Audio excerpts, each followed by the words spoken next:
I stopped trying to give the perfect speech, and all of a sudden I started getting standing ovations, finally. But the way this works is, if we look at public speaking, it is multifaceted. There's a writing component to it, theory, there's the presenting, the practical part. What do I even do with my hands?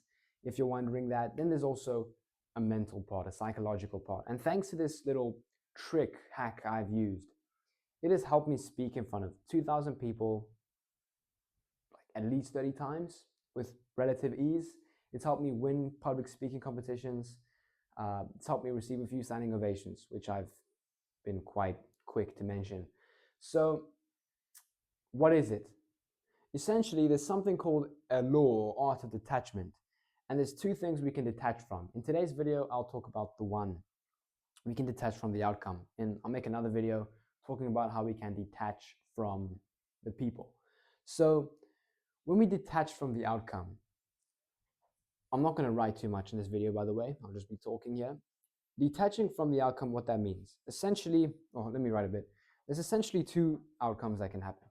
So we say a speech and we either win or we lose, right? There's either everyone loves it, it's successful, it's positive, it's lekker, it's good, or we lose. It doesn't go too well. People don't really laugh at our jokes. They miss the plot, the point. We use too big words, two words that were too big. We used vocabulary out of our league. We forgot what we wanted to say. We blanked. We stuttered. Someone threw a curveball question and we messed it up. Win, lose, easy. Now, we want that outcome.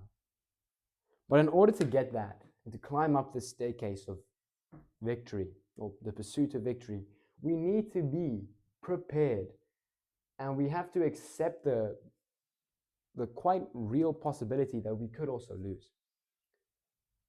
And we need to be almost prepared and at peace with the fact that we could also descend down into failure.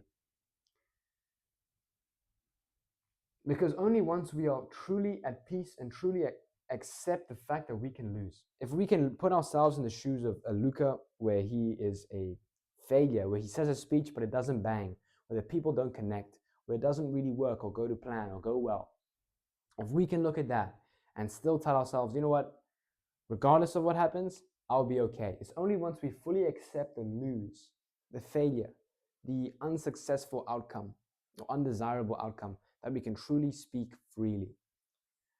I used to play tennis a bit more competitively.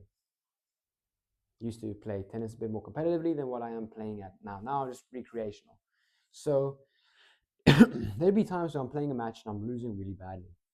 And then I sit down for changeover, for break, and I realize, whoa, if I just keep doing what I'm doing, I'm going to lose. I can probably give up, play, but not really care. 10 minutes, I'll be on the sideline eating a hamburger, and I'll go home at the end of the day. You know, the quicker I can lose, the quicker I can go home. You know, it's pretty chill, okay? Worst case. But then I think to myself, you know, I have nothing to lose here except to lose. I'm meant to lose. I'm meant to die. I'm meant to fail in the situation, right? The game plan I was trying, I messed it up. It didn't work.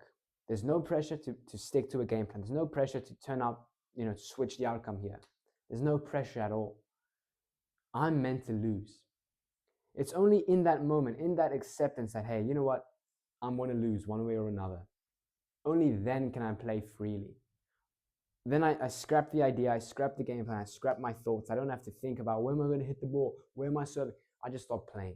I just start hitting balls. I start, you know, moving forward. I start hitting my shots, owning what I take. I own my call. It was on the line, kind of 50-50, maybe 60-40, you know, 60% out, 40% in. I'm calling it out. I'm standing on business. I'm owning my work. You know what I'm saying? Only then do I start turning the result around. And many times in being in these losing situations and then almost saying, you know what, let's play freely, I can turn it around and get things back to level even Steven. And then I'm back here.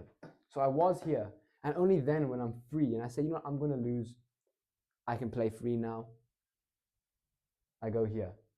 Then I can either, once we're even again, I make a bit of a comeback. There's been times where I've turned it around and I've won, and there's been times where I've lost.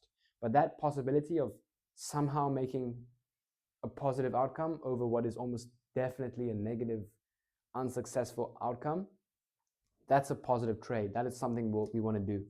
So I'm not saying it's a guaranteed win, but I'm saying our odds of winning are better if we can be free, if we can accept a loss, if we are at peace with that.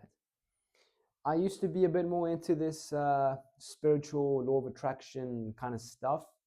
Not so much anymore, but I kind of, now I just believe it comes from God.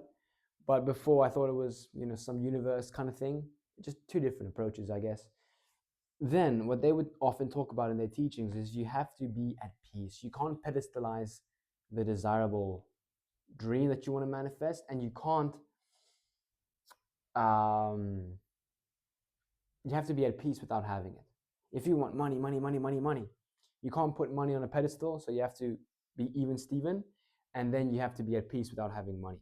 So, you know what, if I'm broken, I'm pretty chill with the clothes I have on now. I'm pretty chill with this plain white t-shirt. I'm pretty chill with just eating bananas and apples as my fruits, they're not that bad. But then it's like, oh, but still I want to eat some exotic stuff like mango and papaya and dragon fruit sometimes. So, same thing with this. I'm at peace with just saying a, decent kind of not so amazing speech, I'll still be Luca, I'll still be fine, I'll still have my mom who loves me, and I don't know, dad who's kind of proud of me. So I'll still be alive, I'll still manage to make things work somehow. But still, I do still want a good result. I do still want people to say, wow, that was amazing. I do still want a good applause, and I do still want to have a positive outcome here. And people are just staring at me while I'm recording my video. I must be famous, guys. No, you'll get your photos later. They walked away, so I said that to no one, actually. There's just a glass pane here, but whatever. Does that make sense? So it's only once we truly accept the possibility that things could go wrong, and we're at peace with that, that we can truly speak freely. So that's me. We're detaching from the outcome, essentially. I hope I explained this in a decent way. I hope you got some value from this. Speaking on psychology and mindset is always a little wishy-washy for me. It's not, I'm just not as good as it as, this is theory, this is rhetoric, that is storytelling, this is a technique you can use, and this is how you apply it. This is how you identify it, etc. Mindset's a little different, but I'm trying my best here. So I hope you got some value from this. If you have any questions, please feel free to ask me in the comments or check the link in the description. It's free, and I think you should, because I can give you some personalized advice there.